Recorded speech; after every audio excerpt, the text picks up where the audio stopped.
在地新闻继续要来讲，农民真担心的树形菌虫愈拖愈开咯。云林沿海的乡镇最近咧种番麦，但是番麦拢未大，掰开这个叶仔片，这个看不妙，这个树形菌虫就秘伫个内底。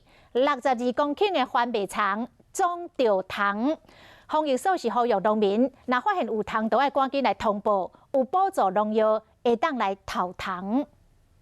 看无。一个边开有一只真肥的树形菌虫伫食叶啊，毋若即丛尔，另外一丛嘛有。拢有啊，你看。这片3分大的番麦田，都种落无偌久，也毋过有树形菌虫，差不多每一丛拢着。揪去啦，感觉看一个详细的时阵，才知影讲迄个是虫的食安尼啦。树形菌虫大菌压境，伊是外来种的害虫，原产地是美洲热带地区，上爱食水稻甲番麦这款农作物。后者生团搁紧，也有真强的牵线能力，已经造成真个国家农业的大损失。